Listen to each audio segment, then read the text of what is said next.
शादी के 4 दिन बाद ही कोई एक ऐसा पार्सल भेजता है जिसमें दूल्हा मर जाता है और दुल्हन बच जाती है। इसको सुनने के बाद आप, हम या कोई भी ये सोचेगा कि शायद कोई लव एंगल होगा जिसका दिल तोड़कर शादी की गई और जब उसको उसकी पसंद की लड़की नहीं मिली तो उसने सबकी जान ले ली। लेकिन आज का केस एकदम अलग है। इसमें ना ही कोई दिल टूटा प्रेमी है और ना ही कोई लव एंगल। एक इंसान ने ये जुर्म किया जो ना ही दूल्हा और ना ही दुल्हन से रिलेटेड था, और वो पकड़ा भी नहीं जाता अगर फॉरेंसिक साइंस ने अपना कमाल नहीं दिखाया होता। Welcome to crime connect forensic investigation. यहाँ सब पकड़े जाएंगे। कातिल ने सिर्फ 3 शब्द लिखे और पुलिस उस तक पहुंच गई। कैसे, आज मैं आपको बताऊंगी, लेकिन उससे पहले ये जान लेते हैं कि आखिर ये सब हुआ कैसे। इसको कहते हैं फॉरेंसिक लिंग्विस्टिक्स। ये फॉरेंसिक साइंस की एक ऐसी टेक्निक है जिसमें किसी की हैंडराइटिंग के आधार पर उसे आइडेंटिफाई किया जाता है।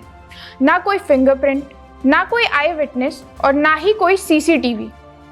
हर इंसान का लिखने का एक यूनिक स्टाइल होता है, जैसे डीएनए, जैसे फिंगरप्रिंट। आप कौन से वर्ड्स चूज करते हैं, सेंटेंस कैसे स्ट्रक्चर करते हैं, कौन सा फ्रेज बार बार यूज करते हैं, ग्रामर की कौन सी गलतियां करते हैं, ये सब मिलकर बनाता है आपका लिंग्विस्टिक फिंगरप्रिंट। और ये फिंगरप्रिंट चाहे आप एनोनिमस लेटर लिखें, चाहे फेक नाम से लिखें, बदलता नहीं, क्योंकि ये आपकी आदत है, आपके सोचने की प्रक्रिया है। खैर, तो आते हैं अपनी कहानी पर। 18 फरवरी 2018, पटनागढ़, उड़ीसा। साहू मैंशन में शादी थी। सौम्य शेखर साहू और रीमा साहू की शादी थी। 800 मेहमान आए।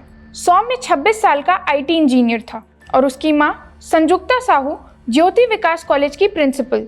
20 फरवरी को रिसेप्शन हुआ और 22 फरवरी को सारे मेहमान विदा। 23 फरवरी की सुबह घर में सिर्फ 3 लोग थे, सौम्य, रीमा और दादी जेमामी साहू। तभी एक डिलीवरी बॉय आया, कहा कि रायपुर से पार्सल है। सौम्य ने पार्सल लिया और किचन में खोला। रीमा पीछे खड़ी थी और दादी भी पास आ गई थी। खोलते समय पार्सल पर एक सफेद धागा बंधा हुआ था। सौम्य ने धागा खींचा और एक धमाका हुआ। दादी की मौत, सौम्य की मौत। रीमा 40% जली हुई आईसीयू में पहुंच गई। पुलिस आई, लेकिन क्या मिला? एक जला हुआ किचन, 2 बॉडीज और एक सर्वाइवर जो होश में नहीं थी। फॉरेंसिक टीम ने ये कंफर्म किया कि ये धमाका एक इम्प्रोवाइज्ड एक्सप्लोजिव डिवाइस से हुआ था, एक बॉम्ब से। पार्सल ट्रेस किया गया। कोरियर का नाम सामने आया, sky king courier service Raipur. भेजने वाले का नाम एसके शर्मा, लेकिन उसका एड्रेस फर्जी निकला, फ़ोन नंबर फर्जी निकला। सीसीटीवी चेक किया गया तो पता चला कि वो तो 5 महीने से ही खराब है। पुलिस को रीमा के एक्स बॉयफ्रेंड पर शक हुआ और उसको उठाया गया। पॉलीग्राफी टेस्ट किया, लेकिन कुछ गलत नहीं निकला, सब क्लीन। रिश्तेदारों से पूछताछ से भी कुछ नहीं निकला, बस एक डेड एंड। फरवरी गया, मार्च गया, अप्रैल आया। इन्वेस्टिगेटिंग ऑफिसर बदला, केस क्राइम ब्रांच को दे दिया गया। नई टीम ने जांच शुरू की। पता चला कि पार्सल को कोई ऑनलाइन ट्रैक कर रहा था। ऑनलाइन ट्रैकिंग डेटा चेक किया। पार्सल को कालाहांडी के एक कंप्यूटर इंस्टीट्यूट से 2 बार ट्रैक किया गया था। लगा कि किलर खुद ट्रैक कर रहा था, लेकिन नहीं, ये भी कोरियर कंपनी का रूटीन था। हर डायरेक्शन में बस एक डेड एंड। फिर आया 4 अप्रैल 2018। बालांगीर पुलिस स्टेशन के चीफ को एक लेटर मिला। एनवेलप पर लिखा था इम्पोर्टेंट लेटर। लेटर में लिखा था कि पार्सल एसके शर्मा नहीं, एसके सिन्हा के नाम से भेजा गया था। उसी नाम का आधार भी बनवाया गया। ये काम 3 लोगों ने रायपुर से किया, मोटिव, बिट्रेयल और फाइनेंशियल लॉस।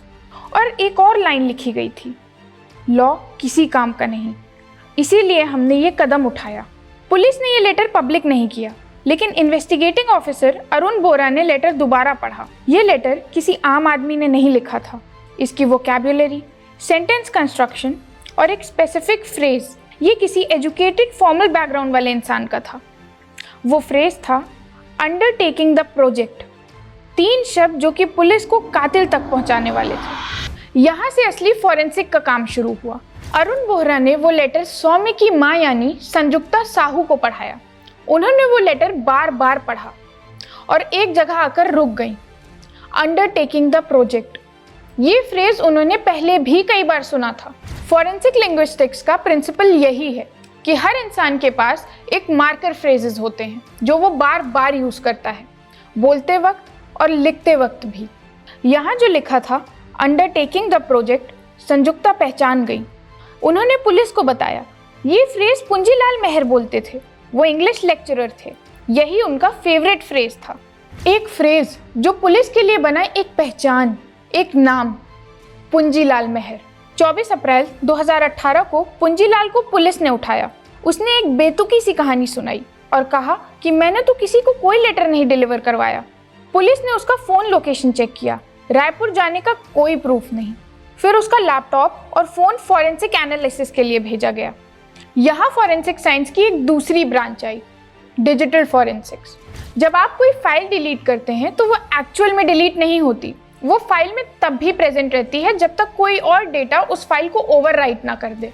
फॉरेंसिक टूल्स उस डेटा को रिकवर कर सकते हैं और फिर उसकी डिलीटेड ब्राउजर हिस्ट्री से मिला bomb making tutorials, IED assembly guides, मतलब उसने ऑनलाइन बॉम्ब बनाना सीखा था।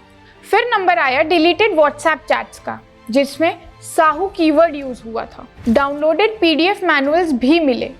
इम्प्रोवाइज्ड एक्सप्लोजिव डिवाइसेस यानी आईईडी पे।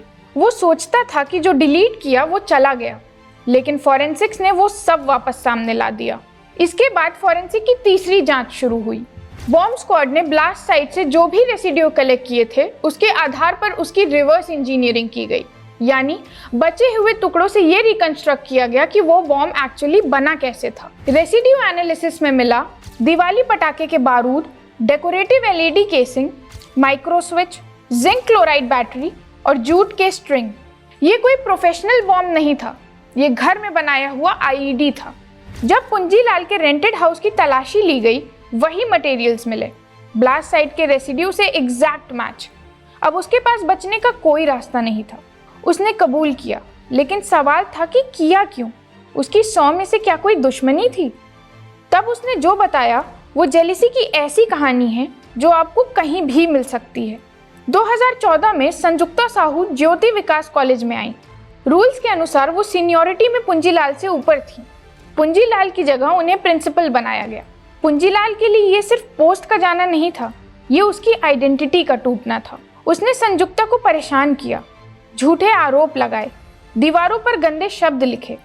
गवर्नमेंट ऑर्डर के आने पर भी कुर्सी नहीं छोड़ी। जब फाइनली हटाया गया, उसने कहा था खामियाजा भुगतना होगा। 2017 में जब सौम्य की शादी की खबर मिली, उसका दिमाग एक ही जगह अटका रहा। संजुक्ता को खुश रहने का कोई हक नहीं है। 18 फरवरी को वो शादी में गया, 800 मेहमानों में से एक। उस रात वो उन खुशियों को काउंट करके घर लौटा जिन्हें वो मिटाने वाला था। फिर उसने बनाया एक बहुत ही खौफनाक प्लान, बॉम्ब से उड़ाने वाला। एक्चुअली उसने कोर्ट में बॉम्ब बनाने का पूरा प्रोसेस रिक्रिएट करके भी दिखाया। उसे लगा था वो पकड़ा नहीं जाएगा, लेकिन 3 फॉरेंसिक साइंसेस ने उसका खेल पकड़ लिया। लिंग्विस्टिक फॉरेंसिक्स ने 3 शब्दों से कातिल की पहचान दी। डिजिटल फॉरेंसिक्स ने डिलीट हुआ एविडेंस कोर्ट में प्रेजेंट करके दिखाया। और फिर आईईडी रिवर्स इंजीनियरिंग ने ब्लास्ट के बचे रेसिड्यूज से बॉम्ब का पूरा ब्लूप्रिंट दे दिया। एक्चुअली 1995 में अमेरिका में भी ऐसा हो चुका है। एफबीआई के पास एक सीरियल बॉम्बर था जिसे वो 17 साल से पकड़ नहीं पाए थे। कोई फिंगरप्रिंट नहीं, कोई विटनेस नहीं, कोई सीसीटीवी नहीं। उसे पकड़ा एक चिट्ठी ने, एक मैनिफेस्टो जो उसने खुद लिखा था। एफबीआई ने वो मैनिफेस्टो एक लिंग्विस्ट को दिया। उस लिंग्विस्ट ने लिखने का स्टाइल, स्पेसिफिक फ्रेजेस और सेंटेंस पैटर्न एनालाइज किया और उन्होंने बताया ये आदमी हाईली एजुकेटेड है, एकेडमिक बैकग्राउंड से है और प्रोबेबली मिडवेस्ट में रहता है। उस एनालिसिस ने टेड कैक्जिंस्की को पकड़वाया। दुनिया उसे यूना बॉम्बर के नाम से जानती है। यूना बॉम्बर को 17 साल लगे पकड़ने में और हमारे 100 में वाले केस पटनागढ़ में 2 महीने लगे। दोनों जगह एक फिंगरप्रिंट, एक लिंग्विस्टिक पैटर्न। तो आप समझे, आप जो लिखते हैं वो आपको छोड़ता नहीं। ऐसे ही वीडियोस के लिए सब्सक्राइब करिए और अपने फ्रेंड्स के साथ ज़रूर शेयर करिएगा।